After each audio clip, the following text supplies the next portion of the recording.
And we are go in Adelaide 92. Schumacher on the attack into Wakefield corner. O'Reilly on the attack, locking up behind the second of the Jordans.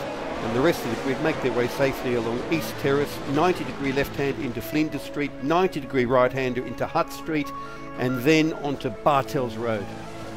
The top 10, Berger, Mansell, Senna, Tracy, Brundle, Herbert, Alacy, Schumacher, the two Jordans of Modena and Gugelman, O'Reilly in the second Lotus. The cars will make their way through turn 8, which is almost flat, but it is certainly not flat on full fuel and cold tyres. And now the big braking zone into the Decathlon hairpin, down from 300 km/h, and O'Reilly manages to achieve what he didn't achieve in Wakefield corner on the opening lap, and manages to slip underneath the hapless Capelli in the number 2 Ferrari.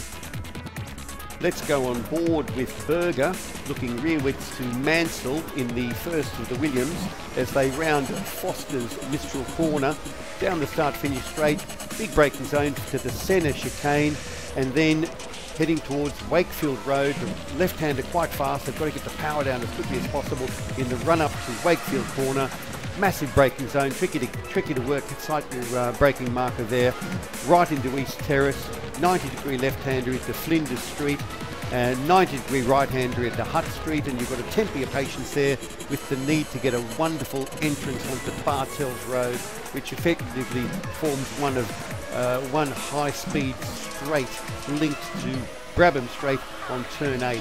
Still at this point not able to use top gear and keep it pinned. You'll see there that Berger downshifted, the telltale sign of the puff of flames from his exhaust, showing the downshift. Massive braking zone into an 80 or 90 km/h corner there, the Decathlon hairpin, through the racecourse complex now. Effectively 3 left-hand corners, sometimes the scene of tears late in the race, and now a fast right, 4th gear right turn, back up to the beginning of the lap at the Foster's Mistral hairpin, and that's a lap on board with Gerhard Berger. We'll now ride on board with O'Reilly in the Lotus Ford. The Lotus are not benefiting from the A-spec engine, that's reserved for the factory-backed Benetton team. But the Jordan up ahead has a messy exit from the centre chicane, and that allows O'Reilly a run. Is he going to throw it up the inside? There's less rubber there. He does manage to pass the Jordan cleanly.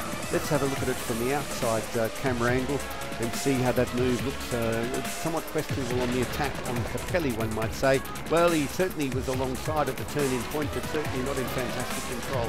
But both drivers have got 4 wheels on their wagon. Let's look at it from the perspective of the Jordan on board, and yes, a clean pass on the Jordan, a little bit elbows out with regard to Capelli and the Ferrari, but both drivers that continue on it apparently in one piece. Capelli certainly needs to find some form if he's going to retain a seat at Ferrari for 93. And it's Tarquini off on East Terrace. Let's have a look at the slow motion. Yes, he's just clipped the wall there and lost the entire left rear corner of his car, and that's his race over.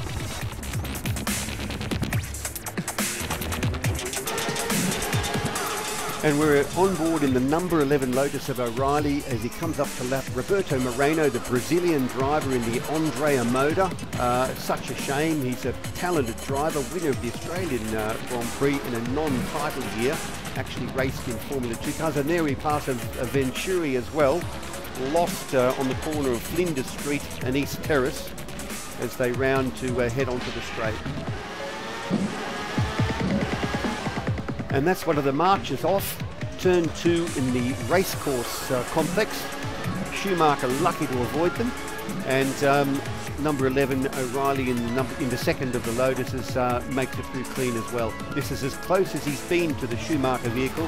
Final race of the season, and there is, I must confess, a little bit of needle between these two drivers, because O'Reilly is rumoured to have an offer on the table from Flavio Briatore, the Benetton team manager, but it's yet to be confirmed which seat he will be taking. Some pundits are presuming that he will be taking the seat from the whichever driver has the lower points at the end of the season. And at the moment, that is the man in the car in front, the German Michael Schumacher. As they move on to Bartels Road and Brabham Straight, the Benetton, with the benefit of its A-spec Ford engine, is showing a clean pair of heels to the Lotus, as it might want to do, as the Lotus only runs the B-spec engine. but there's going to be a bit of atmosphere between these two drivers. Now we're going to take you through some of the other vehicles in this race, and here we have the Ilmor powered Tyrrell, famous team Ken Tyrrell, and he's the man behind the 3 World Championships that were achieved by the incredible talent of Jackie Stewart. And you can hear the unique engine sound from the Ilmor, and being chased closely by one of the marchers, perhaps a Wendlinger in the blue car. Now this one is the Lamborghini powered Minardi.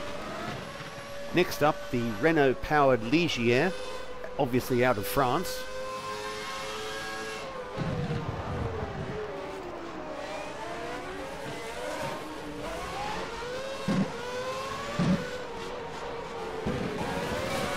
The Honda powered Footwork.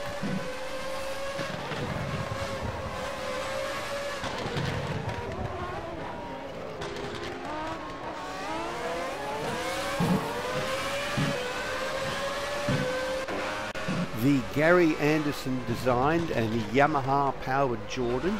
Jordan doing incredibly well in what is only its second season in Formula One, and of course the team that discovered one Michael Schumacher last season in Belgium. And of course the unmistakable sights and sounds of a Ferrari, not, it must be said, having its best year ever in Formula One here in '92. And the familiar sight of the incredibly talented Brazilian Ayrton Senna in his Honda powered Marlboro McLaren. And here the Ford powered Benetton, piloted today by Martin Brundle. 1992 was awesome. The driver names: Mansell, Patrese, Senna, Berger, Schumacher, Brundle, Alesi, Capelli, Hakkinen, Herbert. The list goes on. It's an incredible season. So here's the story. If you're still here, well done. The idea is to do a season in Rfactor 2 in historically accurate 1992 F1 cars, because it is so much harder than doing a career and, say, you know, a Cody's F1 title. I'm going to run 60-minute races, no assists other than auto clutch, no restarts after lap 1, and there are certain success criteria to get an offer from another team, so, you know, or to keep my seat. So the whole idea is to just have a really immersive, really tricky and difficult career type scenario. I've done a 13 race season, and really this video is just a taster to see if there's any appetite out there for me to do a little bit of effort into producing some videos from each race, so like a commentator's type perspective, an in-car perspective, and a little bit of a making of story. So that's what I'm up to. Let us know if that's of interest to you all, and thanks so much for sticking with me to see a little bit of a taster of the final round at Adelaide.